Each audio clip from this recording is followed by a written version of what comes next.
नमस्कार मित्रों, Elvin classes के यूट्यूब प्लेटफॉर्म पे आपका बहुत बहुत स्वागत है। मेरा नाम विवेक है। आज हम लोग बात करेंगे एक राष्ट्रीय परिदृश्य से जुड़े हुए महत्वपूर्ण मुद्दे की। यह हमारा जो सेगमेंट है नेशनल इशू से रिलेटेड है और आगामी जो परीक्षाएं पीसीएस प्री की होने वाली है, आरओ की होने वाली है, एसएससी जीडी की होने वाली है, पुलिस का भी नोटिफिकेशन आने वाला है। तो जहां जहां भी करंट अफेयर्स का प्रश्न पूछा जाता है वहां पर ऐसे प्रश्न पूछे जाने की परंपरा रही है और यह महत्वपूर्ण है। इसके पहले हमने इन्वायरमेंट एंड इकोलॉजी, पर्यावरण और परिस्थिति से जुड़े तमाम वर्ष भर के महत्वपूर्ण मुद्दों पर हमने बात किया है। आज के सेगमेंट में हम बात करेंगे विरासत पर सर्वोच्च न्यायालय का निर्णय। विरासत पर सर्वोच्च न्यायालय का निर्णय क्या है, क्यों चर्चा में है और इससे संबंधित आइए एक प्रश्न को देखते हैं। उसके पहले अगर आप हमारे चैनल से नहीं जुड़े हैं तो कृपया चैनल से जुड़िए, बेल आइकन का बटन दबाइए, चैनल को सब्सक्राइब करिए, अपने इष्ट मित्रों तक शेयर करिए ताकि जो भी वीडियोस आए उसका नोटिफिकेशन आप तक पहुंचे और आप हमसे जुड़ सकें। पर सर्वोच्च न्यायालय के निर्णय की तरफ हम रुख करते हैं। क्या है? तो सुप्रीम कोर्ट द्वारा, किसके द्वारा? भारत के सर्वोच्च न्यायालय के द्वारा शून्य या अमान्य विवाह से पैदा हुआ बच्चा मिताक्षरा कानून द्वारा शासित संयुक्त हिंदू परिवार की संपत्ति में अपने माता पिता का हिस्सा प्राप्त कर सकता है। यह सुप्रीम कोर्ट का फैसला आया है। सुप्रीम कोर्ट का क्या फैसला है, पुनः इसको देखते हैं। सुप्रीम कोर्ट ने माना है कि शून्य या अमान्य विवाह से, शून्य या अमान्य विवाह का मतलब क्या समझते हैं? ऐसे विवाह जो शून्य घोषित हो जाते हैं या अमान्य है, समाज के द्वारा उसको मान्यता नहीं प्राप्त है, लेकिन उसके द्वारा भी, उस विवाह से भी अगर कोई बच्चा पैदा होता है तो बच्चा मिताक्षरा कानून द्वारा शासित संयुक्त हिंदू परिवार की संपत्ति में अपने माता पिता का हिस्सा प्राप्त कर सकता है। हालांकि अदालत ने स्पष्ट किया कि ऐसा बच्चा परिवार में किसी अन्य व्यक्ति की संपत्ति में या उसके अधिकार का हकदार नहीं होगा।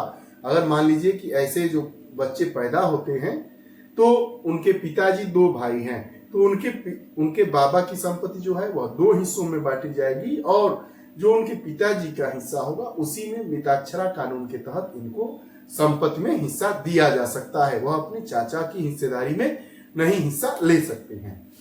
शून्यकरणी विवाह क्या होता है? शून्यकरणी विवाह वह विवाह है जिसे पति पत्नी द्वारा एक डिक्री के माध्यम से अमान्य कर दिया जाता है। शून्य विवाह वह विवाह होता है जिसे ये पति या पत्नी द्वारा एक डिक्री के माध्यम से अमान्य कर दिया जाता है। हिंदू विवाह अधिनियम, हिंदू विवाह अधिनियम धारा 16, हिंदू विवाह अधिनियम की धारा जो 16 है वह शून्य या शून्य करणीय विवाह से पैदा हुए बच्चों को वैधता प्रदान करती है। प्रश्न यह पूछेगा कि हिंदू विवाह की कौन सी धारा शून्य या शून्यकरण से पैदा हुए, शून्यकरण विवाह से पैदा हुए बच्चों की वैधता का प्रमाणन करती है या वैधता प्रदान करती है? तो हमारा आंसर क्या हुआ कि हिंदू विवाह अधिनियम की धारा 16 इससे संबंधित है। आगे, मिताक्षरा में संपत्ति उत्तराधिकारियों को विरासत में मिलती है अगर वे संपत्ति के मालिकों के परिवार में पैदा होते हैं। मिताक्षरा में क्या होती है? संपत्ति उत्तराधिकारियों को विरासत में मिलती है अगर वह उस परिवार में पैदा हुए हैं। दया भागा में क्या होता है? जो दया भागा कानून है, जैसे मिताक्षरा कानून में हमने जाना कि मिताक्षरा कानून में संपत्ति अधिकारियों को विरासत में मिलती है अगर वह संपत्ति के मालिकों के परिवार में पैदा हुए हैं। वही दया भागा संपत्ति क्या होता है? जो संपत्ति होती है उत्तराधिकारियों को तभी मिलती है जब संपत्ति के मालिक की मृत्यु हो जाती है। संपत्ति के मालिक की मृत्यु हो जाने के बाद जो उनके बच्चों को मिलने वाली विरासत होती है उसको दया भागा कानून कहा जाता है। लेकिन अगर कोई संपत्ति के उत्तराधिकारी में पैदा हो गया, उनके परिवार में पैदा हो गया, तो मिताक्षरा कानून के तहत उसको संपत्ति में हिस्सा मिलेगा। ये रहा विरासत पर सर्वोच्च न्यायालय का निर्णय। विरासत पर सर्वोच्च न्यायालय का निर्णय क्या है कि शून्य या अमान्य विवाह से पैदा हुआ